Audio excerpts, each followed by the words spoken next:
जब किसी व्यक्ति कोई सोचता है, नेगेटिव सोचने लगता है, तो उसके थॉट भी नेगेटिव आते हैं और वो नेगेटिव की ओर चलने लगता है। वैसे ही विचार उसके धीरे धीरे करके बढ़ जाते हैं। और जो व्यक्ति पॉजिटिव सोचता है वो धीरे धीरे करके उसके पॉजिटिव, और वैसा ही जीवन में होता है। मानसिक अवसाद की बात बता रहा हूं मैं। दूसरा, अगर किसी व्यक्ति की महत्वाकांक्षा है, अगर विचार अच्छे हैं, तो वो उस स्थिति तक पहुंचता है। तो क्या हुआ?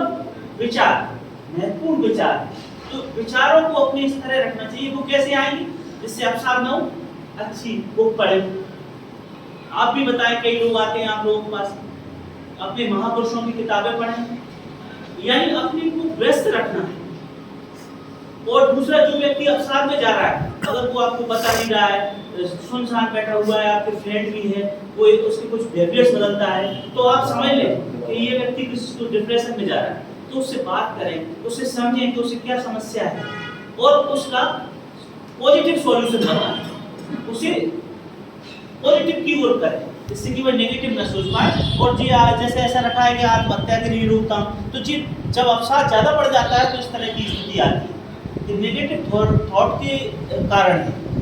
दूसरा, एक महापुरुष ने बहुत अच्छी बात कही है, मैं आपसे शेयर करना चाहूँगा कि विचारों का महत्व बताया। ये सिद्धांत है, जैसे गणित में 2 और 2 4 होते हैं, इसी प्रकार एक सिद्धांत है कि अपने विचारों को बस में रखो, अपने विचारों को बस में रखो, क्योंकि कल वो आपकी वाणी बनेगी। आपने जैसा विचार किया वो आपकी वाणी में आएगा। अपनी वाणी को बस में रखो, क्योंकि कल आपका वो कर्म बनेगा। आपके विचार अच्छे आए तो मुझे अच्छा बनना है, तो आप अच्छे से बोलेंगे, आप पढ़ेंगे भी उस तरह से और बताएंगे, और फिर वो आपके कर्म में आए। जैसे कोई व्यक्ति, मैं आपराधिक प्रवृत्ति की व्यक्ति की बताता हूँ कि अगर कोई व्यक्ति है वो गलत सोचता है, किसी के बारे में इंटेंशन गलत रखता है, विचार गलत रखता है कि ये व्यक्ति खराब है, तो उसके मन में आया कि ये व्यक्ति खराब है, तो क्या आएगा? फिर वो वाणी बढ़ेगी। वो विचार क्या आएगा? नेगेटिव, वाणी में आएगा। फिर उससे वो लड़ेगा, वाणी से उल्टा सीधा बोलेगा। फिर क्या होगा? जब वाणी उसकी इस प्रकार होगी तो उसका कर्म बनेगा। कर्म क्या बनेगा? वो मारपीट भी करेगा उससे, ये कर्म बनेगा। तो अपनी विचारों को बस में रखो, क्योंकि कल वो आपकी वाणी बनेंगे। अपनी वाणी को बस में रखो, क्योंकि कल वो आपका कर्म बनेगा। और अपने कर्मों को बस में रखो, क्योंकि कल वो आपका चरित्र बनेगा। उस व्यक्ति को क्या कहेंगे? झगड़ालू है, ऑफेंडर है, विजुअल ऑफेंडर है, आयतन लड़ता रहता है, आपराधिक प्रवृत्ति का व्यक्ति है। आपका चरित्र ऐसा बन जाएगा। और अपने चरित्र को बस में रखो, क्योंकि उससे कल आपका भाग्य निर्माण होगा। भाग्य निर्माण अपराधी का क्या होगा? तो वो जेल जाएगा। वो अच्छे व्यक्ति का क्या होगा? कि वो अच्छी कुर्सियों पे बैठे, क्योंकि उसके विचार अच्छे हैं। यहाँ तक आने के लिए विचार का बहुत महत्वपूर्ण योगदान है।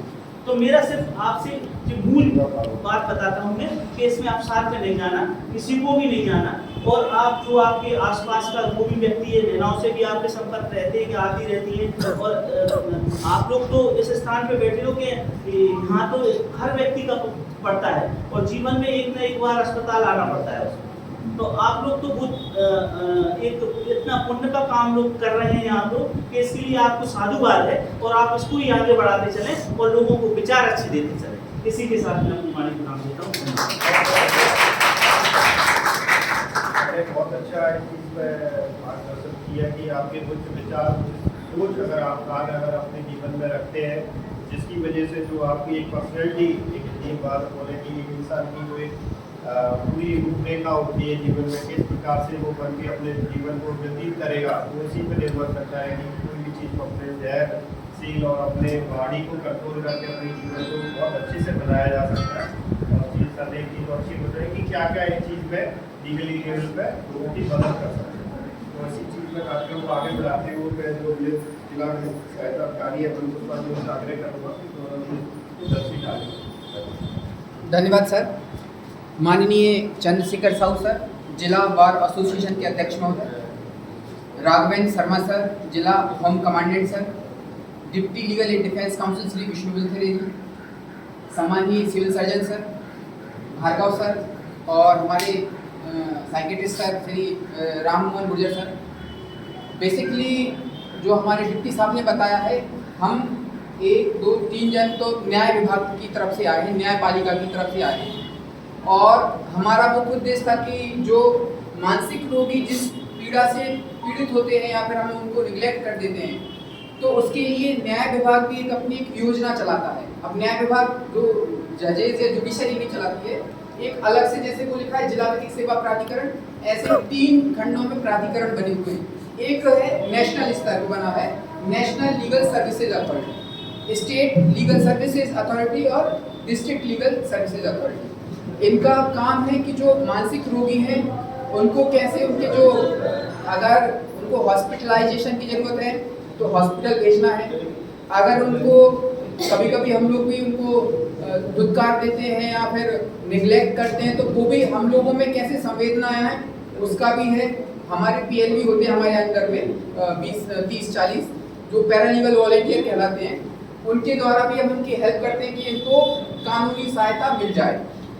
अब जो मानसिक रोगी है वो अपने जो उसके एसेट्स होते हैं वो भी कोई ना कोई छीन लेता है और ये बोलता है कि मैं रखूंगा, इनकी हेल्प करूंगा, और जब उसके पास आते हैं तो उनको बोलता है तुम जाओ और तुम जाओ। इसलिए ये भी कानून बनाए गए हैं कि कैसे उसको हम लोग हेल्प करेंगे और उसकी अगर संपत्ति वापस लेनी है या ट्रस्ट में जो उसकी हेल्प करे मानसिक रोगी की उसको कैसे करना है, ये पूरा डॉक्यूमेंट है, प्रॉपर बताया गया है। एक मैं थोड़ा सा हमारे जो सम्मानीय आप लोगों के सामने आपको भी याद दिलाना चाहता हूँ कि एक बहुत फेमस केस हुआ था बेंगलोर में। एक व्यक्ति ने अपनी बीवी से प्रताड़ित होकर सुसाइड कर ली थी, इंजीनियर था वो बहुत बड़ा। तो क्या है उसका भी केस क्या था कि वो कोर्ट के कारण परेशान हो गया था वो, और उसने अल्टीमेटली तो जो कोर्ट में अगर आप लोग जैसे कि अपन लोग सब मेडिकल फील्ड से हैं, आप लोग जो लोग आपसे कभी टकराएं और उनको लगे कि यार कानून से घबरा जाए तो उनसे बोलना कि आप प्राधिकरण चले जाओ, वहाँ पे निःशुल्क अधिवक्ता होते हैं। हम लोग जो हमारे अध्यक्ष महोदय हैं सर से रिक्वेस्ट करते हैं कि हमें कुछ वकील साहब लोग के नाम भेज दें जिनको हम पैनल अधिवक्ता बना लेंगे, तो वो पैनल अधिवक्ता के तौर पर उनको फ्री में वकील साहब देते हैं। अब जो क्या है अधिकतर महिलाएं भी कभी कभी घरेलू हिंसा से प्रताड़ित हो जाती हैं, कभी कभी उनको अपने सगे संबंधियों पे या सास ससुर पे या पति पे भी केस करने पड़ते हैं। पैसे नहीं होंगे तो पैसे प्राधिकरण निःशुल्क में देगा, वकील साहब देगा या एडवाइस देगा, वो भी पूरे स्तर पे, हाई कोर्ट में भी और सुप्रीम कोर्ट में भी। तो महिलाओं को तो बिल्कुल निःशुल्क है न्यायपालिका से, न्याय व्यवस्था में वकील साहब उपलब्ध कराने से लेकर केस लड़ने तक। अब आपसे बस यही अनुरोध रहेगा कि जो हमारी नालसा की गाइडलाइन में 2024 में मानसिक रोगियों के लिए अलग अलग तरीके से कैसे हेल्प करें, चाहे हम अपने माननीय सिविल सर्जन की सहायता से उनको हॉस्पिटलाइज करें, उनको मेडिकेशन दें। और जब मैं राममोहन सर से मिला था तो एक और एक नया आयाम जुड़ा कि मानसिक रोगी और नशे दोनों इकट्ठे हो जाते हैं कभी कभी कि भैया ये नशे पीड़ित है तो मानसिक उसको समस्याएं होंगी। तो हमारे जो अभी समाज में देख रहे हैं कि जो नशा है, या तो गुटखा तो बिल्कुल कॉमन है, दारू भी अब मोस्टली 50% लोग पी रहे हैं, गांजा। तो ये अगर आप लोग किसी से टकराएं तो जो हमारे गुर्जर सर हैं या फिर जो माननीय हमारे सिविल सर्जन सर हैं, उनको पर्टिकुलर कुछ तो गोलियां हैं मेडिकल की टर्म में है, आप लोग जो भी जानते हैं वो उनको दे सकेंगे, क्योंकि वो छोड़ना लत लग जाएगी तो छोड़ना बड़ा मुश्किल हो जाता है। तो फिर आप लोगों से एक निवेदन रहेगा कि अगर किसी को कानूनी आवश्यकता है, वकील साहब की आवश्यकता है, तो आप प्राधिकरण भेज दें, और अगर हमें कभी आवश्यकता पड़ेगी, कोई मानसिक रोगी मिलेगा तो हम तो हमारे जो सम्मानीय चिकित्सक महोदय हैं सब लोग उनसे निवेदन करेंगे, आप लोग जो लीगल अपने मेडिकल से जुड़े लोग हैं उनसे कहेंगे कि हम आप लोगों की हेल्प लेंगे, आप लोग हमारी हेल्प लेना। बस इतना ही उद्देश्य है।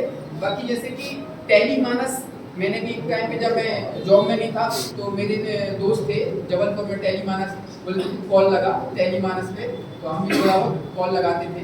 तो एक टेलीमानस जो नंबर है 14411416, हाँ 14416। तो कृपया आप लोग, हम लोग जो लॉ फील्ड में हैं, हम लोग ग्रुप में डाल देंगे उसको, और किसी को अगर मानसिक तनाव है या अवसाद है तो वो आप लोगों की हेल्प ले सकता है। ऐसे ही सेम अगर किसी को लॉ की जरूरत है तो हमारा वो नंबर है 15100, हाँ 15100, उसको कृपया आप कॉल करें। हम लोग बिल्कुल बहुत सारी टीम है हमारे पास, जैसे आप लोगों की टीम है ऐसे हमारे पास 20-25 लोग हैं, सब लोग हेल्प करते हैं। और अगर हम कभी और बीच में फंस जाते हैं तो हमारे जो अध्यक्ष महोदय हैं बार के, पूरे वकील साहब लोगों के अध्यक्ष महोदय हैं, उनके पास चले जाते हैं तो वो भी एडवाइस देने के लिए बिल्कुल तत्पर रहते हैं। प्रो बोनो कहलाते हैं ग्रुप, प्रो बोनो एडवोकेट और पैनल अधिवक्ता। प्रो बोनो बोले तो उनको स्वयं से समाज की हेल्प करना है, तो आप सबसे यही निवेदन रहेगा कि जो भी मानसिक रोगी कभी मिले भविष्य में, अगर उनको कानूनी आवश्यकता हो तो हम रहेंगे, और कभी चिकित्सीय आवश्यकता होगी तो हम आप लोगों के पास आएंगे।